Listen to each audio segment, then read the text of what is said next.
ಒಬ್ಬಳು ಬ್ರಾಹ್ಮಣ ಕನ್ಯೆ ಮಾರಿಕಾಂಬೆಯಾಗಿದ್ದು ಹೇಗೆ ಅಂತ ನಿಮಗೆ ಗೊತ್ತಾ? ಅವಳಿಗೆ ಕೋಣವನ್ನು ಬಲಿ ಕೊಡುವಂಥ ಪದ್ಧತಿ ಯಾಕಿದೆ ತಿಳ್ಕೊಳ್ಳೋಣ. ನಮಸ್ಕಾರ ವೀಕ್ಷಕರೇ, ತಮಗೆಲ್ಲರಿಗೂ ನಮ್ಮ ಯೂಟ್ಯೂಬ್ ವಾಹಿನಿಗೆ ಸ್ವಾಗತ. ಒಬ್ಬಳು ಸುಂದರ ಬ್ರಾಹ್ಮಣ ಕನ್ಯೆ ಮದುವೆ ವಯಸ್ಸಿಗೆ ಬಂದಿರ್ತಾಳೆ. ಅವಳನ್ನು ನೋಡೋದಕ್ಕೆ ಸಾಕಷ್ಟು ಜನ ಬಂದಿರ್ತಾರೆ. ಅದರಲ್ಲಿ ವಿದ್ಯಾವಂತನಾಗಿದ್ದ, ಸಕಲ ಸಂಸ್ಕೃತಿ ಸಂಸ್ಕಾರಗಳನ್ನು ಹೊಂದಿದ್ದ ಒಬ್ಬ ಯುವಕ ಆಕೆಯ ಮನವೊಲಿಸಿ ಅವಳನ್ನು ಮದುವೆಯಾಗ್ತಾನೆ. ಮದುವೆಯಾದ ನಂತರ ಆ ಬ್ರಾಹ್ಮಣ ಕನ್ಯೆಗೆ ತಿಳಿಯುತ್ತೆ ಮದುವೆಯಾದ ವರ ಬ್ರಾಹ್ಮಣನಲ್ಲ ಎಂದು. ಅವನು ಮಾಂಸಾಹಾರ ತಿನ್ನುವಂತಹ ಸಂಪ್ರದಾಯಕ್ಕೆ ಸೇರಿದವನಾಗಿರ್ತಾನೆ. ಅವನು ಬ್ರಾಹ್ಮಣ ಸಂಪ್ರದಾಯದವನು ಅಂತ ನಂಬಿಸಿ ಈಕೆಯನ್ನ ಮದುವೆಯಾಗಿರ್ತಾನೆ. ಈ ವಿಚಾರ ತಿಳಿದ ನಂತರ ಆಕೆಯ ಮನಸ್ಸು ಒಡೆದು ಹೋಗುತ್ತದೆ.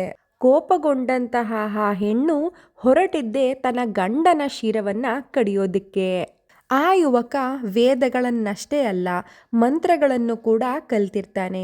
ಯಾವಾಗ ತನ್ನ ಪತ್ನಿ ತನ್ನ ಶಿರವನ್ನು ಕಡಿಯೋದಕ್ಕೆ ಬರ್ತಾಳೋ ಆಗ ಅವನು ಮಂತ್ರಶಕ್ತಿಗಳಿಂದ ತನ್ನ ಮಾನವ ದೇಹವನ್ನು ಬಿಟ್ಟು ಕುರಿ ಕೋಳಿಗಳಂತಹ ಪ್ರಾಣಿಗಳ ದೇಹದ ಒಳಗೆ ಸೇರ್ಕೊಬಿಡ್ತಾನೆ. ರೌದ್ರ ರೂಪದಲ್ಲಿದ್ದಂತಹ ಆ ಬ್ರಾಹ್ಮಣ ಹೆಂಗಸು ಅವನು ಪಾತಾಳ ಲೋಕದಲ್ಲಿ ಅಡಗಿದ್ದರೂ ಸಹ ಬಿಡದೆ ಅವನನ್ನು ಸಂಹಾರ ಮಾಡುವಂಥ ಪಣವನ್ನು ತೊಟ್ಟಿರ್ತಾಳೆ.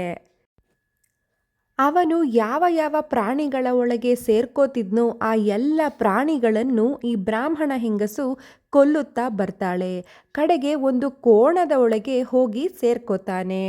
ನಂತರ ಆ ಬ್ರಾಹ್ಮಣ ಹೆಂಗಸು ತನ್ನ ಗಂಡ ಹೊಕ್ಕಿದ್ದ ಕೋಣದ ರುಂಡವನ್ನೇ ಸಂಹಾರ ಮಾಡ್ತಾಳೆ.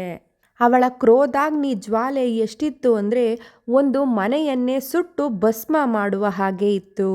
ಇದನ್ನೆಲ್ಲ ಕಂಡಂತಹ ಊರಿನ ಜನರು ಈಕೆ ಸಾಮಾನ್ಯ ಮಹಿಳೆಯಲ್ಲ, ಮಾರಿಕಾಂಬ ಅಂತ ಪೂಜಿಸೋಕೆ ಶುರು ಮಾಡ್ತಾರೆ.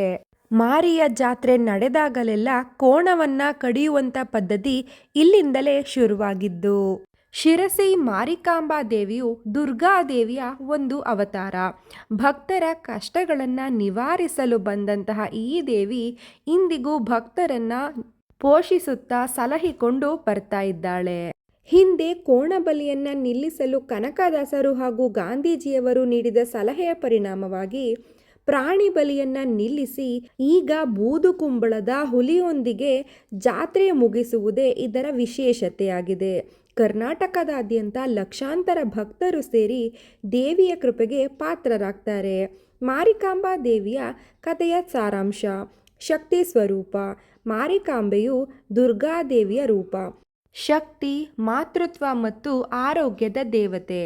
ಕನಕದಾಸರು ಬಂದು ಕೋಣಬಲಿಯನ್ನು ನಿಲ್ಲಿಸಲು ಸಲಹೆ ನೀಡುತ್ತಾರೆ. ಗಾಂಧೀಜಿಯವರು ದೇವಾಲಯಕ್ಕೆ ಭೇಟಿ ನೀಡಿದಾಗ ಪ್ರಾಣಿ ಬಲಿಯನ್ನು ನಿಲ್ಲಿಸಲು ಕೋರ್ತಾರೆ. ಇದರಿಂದಾಗಿ ಪ್ರಾಣಿ ಬಲಿಯನ್ನು ನಿಲ್ಲಿಸಲಾಗುತ್ತೆ. ಹಿಂದೆ ಬಲಿ ಕೊಡುತ್ತಿದ್ದ ಕೋಣವನ್ನು ಈಗ ಪಟ್ಟದ ಕೋಣ ಎಂದು ಪೂಜಿಸಲಾಗುತ್ತದೆ. ಜಾತ್ರೆ ಮುಗಿದ ಮೇಲೆ ಇದನ್ನು ಹರಾಜಿನಲ್ಲಿ ಮಾರಾಟ ಮಾಡಿ ಹೊಸ ಕೋಣವನ್ನು ಸಾಕುತ್ತಾರೆ. 2 ವರ್ಷಕ್ಕೊಮ್ಮೆ ನಡೆಯುವ ಜಾತ್ರೆ ದಕ್ಷಿಣ ಭಾರತದಲ್ಲೇ ಅತಿ ದೊಡ್ಡ ಜಾತ್ರೆಗಳಲ್ಲಿ ಒಂದಾಗಿದ್ದು ಲಕ್ಷಾಂತರ ಭಕ್ತರು ಇಲ್ಲಿ ಸೇರ್ತಾರೆ. ಈ ದೇವಸ್ಥಾನವನ್ನು ದೊಡ್ಡ ಮಾರಿಗುಡಿ, ಮಾರಮ್ಮನ ದೇವಸ್ಥಾನ ಹಾಗೂ ಶಿರಸಿ ಮಾರಿಕಾಂಬಾ ದೇವಸ್ಥಾನ ಅಂತ ಕರೀತಾರೆ. ಕರ್ನಾಟಕದ ಎಲ್ಲ ಮಾರಿಯಮ್ಮ ದೇವತೆಗಳಿಗಿಂತ ಶಿರಸಿ ಮಾರಿಕಾಂಬೆಯೇ ದೊಡ್ಡಕ್ಕ ಅಂತ ನಂಬಲಾಗುತ್ತೆ. ಗಾಂಧೀಜಿಯವರ ಆದೇಶದಂತೆ ಪ್ರಾಣಿ ಬಲಿಯನ್ನು ನಿಲ್ಲಿಸಿ ಈಗ ಬೂದುಗುಂಬಳ ಹುಲಿಯೊಂದಿಗೆ ಜಾತ್ರೆಯನ್ನು ಪೂರ್ಣಗೊಳಿಸಲಾಗುತ್ತೆ. ದ್ರಾವಿಡ ಮತ್ತು ಹೊಯ್ಸಳ ಶೈಲಿಯ ಮಿಶ್ರಣದಲ್ಲಿ ಈ ದೇವಾಲಯವನ್ನು ನಿರ್ಮಿಸಲಾಗಿದ್ದು ಅಷ್ಟಭುಜೆಯ ದೇವಿಯ ವಿಗ್ರಹವಿದೆ. ಈ ವಿಡಿಯೋ ನಿಮಗೆ ಇಷ್ಟವಾಗಿದ್ದಲ್ಲಿ ಲೈಕ್ ಮಾಡಿ. ನೀವಿನ್ನು ನಮ್ಮ ಚಾನಲ್ಗೆ ಸಬ್ಸ್ಕ್ರೈಬ್ ಆಗಿಲ್ಲ ಅಂತ ಹೇಳಿದ್ರೆ ಈ ಕೂಡಲೇ ಸಬ್ಸ್ಕ್ರೈಬ್ ಆಗಿ ವೀಕ್ಷಕರೇ. ಇಂಥದ್ದೇ ಹೆಚ್ಚು ಧಾರ್ಮಿಕ ಸಂಬಂಧಿತ ವಿಡಿಯೋಗಳಿಗಾಗಿ ನಮ್ಮ ಚಾನಲನ್ನು ಫಾಲೋ ಮಾಡ್ತಾ ಇರಿ.